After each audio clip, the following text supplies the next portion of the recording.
ഇപ്പോ അവളുടെ സ്വപ്നങ്ങളും എല്ലാം യാഥാർത്ഥ്യമാക്കി എംബിറ്റ്സ്. സ്വപ്നങ്ങളെ യാഥാർത്ഥ്യമാക്കി എംബിറ്റ്സ് എഞ്ചിനീയറിംഗ് കോളേജ്, കോതമംഗലം. പ്രളയത്തിൽ ശുദ്ധീകരിക്കപ്പെട്ട മൂവാറ്റുപുഴയാർ വീണ്ടും മാലിന്യവാഹിനിയായി മാറിക്കൊണ്ടിരിക്കുന്നു. പ്ലാസ്റ്റിക് മാലിന്യങ്ങൾ അടക്കം നിറഞ്ഞാണ് പുഴ വീണ്ടും പഴയപടിയായിക്കൊണ്ടിരിക്കുന്നത്. പുഴയിലേക്ക് തുറന്നു വച്ചിരിക്കുന്ന അഴുക്കുചാലുകളും യാതൊരു നിയന്ത്രണവുമില്ലാതെ നിക്ഷേപിക്കുന്ന പ്ലാസ്റ്റിക് മാലിന്യങ്ങളുമാണ് ലക്ഷക്കണക്കിന് ആളുകളുടെ കുടിവെള്ള സ്രോതസ്സായ ആറിനെ മലിനമാക്കിക്കൊണ്ടിരിക്കുന്നത്. മഹാപ്രളയത്തിൽ ശുദ്ധീകരിക്കപ്പെട്ട മൂവാറ്റുപുഴയാർ 6 വർഷം പിന്നിടുമ്പോൾ പ്ലാസ്റ്റിക് മാലിന്യങ്ങളടക്കം നിറഞ്ഞ് വീണ്ടും പഴയപടിയായി. കേരളത്തിലെ ഏറ്റവും ശുദ്ധമായ ജലമൊഴുകുന്ന നദിയായിരുന്നു ഒരു കാലത്ത് മൂവാറ്റുപുഴയാർ. കഴിഞ്ഞ 2.5 ദശകത്തിനുള്ളിൽ മൂവാറ്റുപുഴയാറിലേക്കുള്ള ജൈവ രാസമാലിന്യങ്ങളുടെ നിക്ഷേപം വൻതോതിലാണ് വർദ്ധിച്ചത്. കോളിഫോം ബാക്ടീരിയയുടെ അളവ് അനുവദനീയമായതിലും മുകളിലേക്ക് കുതിച്ചുയർന്നിരുന്നു. പുഴ തീർത്തും മലീമസമായതും കുളിക്കാൻ പോലും പറ്റാതായതിനും പുറമെ രോഗങ്ങളുടെ കലവറ കൂടിയായി മാറി. മാറാടി, പായിപ്ര, ആയവന പഞ്ചായത്തുകളിൽ പടർന്നുപിടിച്ച മഞ്ഞപ്പിത്തത്തിനും ഹെപ്പറ്റൈറ്റിസ് ബിക്കും പിന്നിൽ പുഴയുടെ മലിനീകരണമാണ് കാരണമെന്നുള്ള വിവരങ്ങൾ തിരിച്ചറിഞ്ഞിട്ടും ബന്ധപ്പെട്ട കേന്ദ്രങ്ങൾ അത് മറച്ചുവെച്ചു. നദിയുടെ അടിത്തട്ട് മുഴുവൻ പ്ലാസ്റ്റിക് മാലിന്യങ്ങളും മൃഗങ്ങളുടെ എല്ലുകളും സെപ്റ്റിക് ടാങ്ക് മാലിന്യങ്ങളും നിറഞ്ഞ അതിജീവനം സാധ്യമല്ലാതെ മരണത്തിലേക്ക് നീങ്ങുന്ന ഒരു നദി മാത്രമായി മൂവാറ്റുപുഴയാർ മാറി.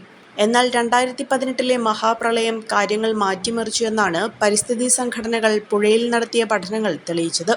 2 പതിറ്റാണ്ടിനിടെ ആദ്യമായി മൂവാറ്റുപുഴയാറിൽ കോളിഫോം ബാക്ടീരിയയുടെ അളവ് 10-ൽ താഴേക്ക് വന്നു.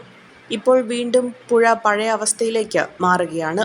കോളിഫോം ബാക്ടീരിയയുടെ അളവ് വീണ്ടും ക്രമാതീതമായി വർദ്ധിക്കുന്നതായാണ് കാണിക്കുന്നതെന്ന് പഠനങ്ങൾക്ക് നേതൃത്വം നൽകിയ പരിസ്ഥിതി പ്രവർത്തകൻ അസീസ് കുന്നപ്പള്ളി പറയുന്നു.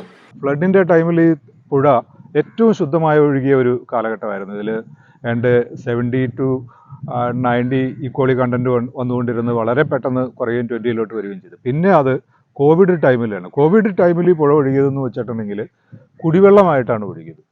അപ്പോൾ സൂചിപ്പിക്കുന്നത് എന്താണെന്ന് വെച്ചിട്ടുണ്ടെങ്കിൽ കേരളത്തിലെ ഏറ്റവും ജൈവമാലിന്യങ്ങൾ പേറുന്ന 2ാമത്തെ നദി എന്നുള്ള പമ്പയ്ക്ക് തൊട്ടു ശേഷമുള്ള ഒരു നദി എന്ന നിലയിൽ നിന്നും ഇതിന് വളരെ എളുപ്പത്തിൽ മനുഷ്യൻ്റെ ഇടപെടലുകളൊന്ന് മാറ്റിവെച്ചിട്ടുണ്ടെങ്കിൽ വളരെ എളുപ്പത്തിൽ തന്നെ ശുദ്ധീകരിക്കാവുന്നതും കുടിവെള്ളമായിട്ട്, അതായത് ഒരു വസ്തുക്കളുടെ ഒരു ഇടപെടലും ഇല്ലാതെ കുടിവെള്ളമായിട്ട് ഉപയോഗിക്കാവുന്ന ഒരു പുഴയാണിത്.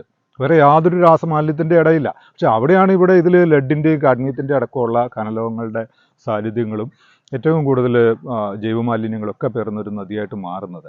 ഇതിൻ്റെ പ്രശ്നം എന്താണെന്ന് വെച്ചാൽ ഇത് ശുദ്ധീകരിക്കുന്നതിനോ അല്ലെങ്കിൽ ഇത്തരം കാര്യങ്ങളെക്കുറിച്ച് ഒരു പബ്ലിക്കിന് വലിയ യാതൊരു താല്പര്യവുമില്ലാത്തൊരു സാഹചര്യം. എന്നാൽ അതേസമയം ഇതേ ജനങ്ങൾ ഏതാണ്ട് 8 കിലോമീറ്റർ വ്യാസത്തിൽ ചുറ്റളവിൽ ഈ പ്രദേശത്തെ മുഴുവൻ ആളുകളുടെയും ഏക കുടിവെള്ള ആശ്രയം എന്ന് പറയുന്നത് ഇതാണ് അവർ കുറച്ച് ഈ പറയുന്ന ക്ലോറിൻ ചേർത്തിട്ട് ഉള്ളിലാക്കുന്നത്.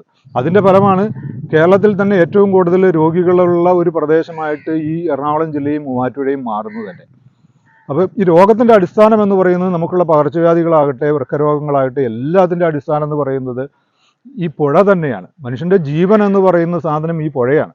പ്രകൃതി പ്രളയത്താൽ ശുദ്ധീകരിച്ച പുഴയിലേക്ക് വീണ്ടും മാലിന്യമൊഴുകാൻ തദ്ദേശ സ്വയംഭരണ സ്ഥാപനങ്ങൾ അടക്കം മത്സരിക്കുമ്പോൾ പുഴ വീണ്ടും മാലിന്യവാഹിനിയാകുകയാണ്.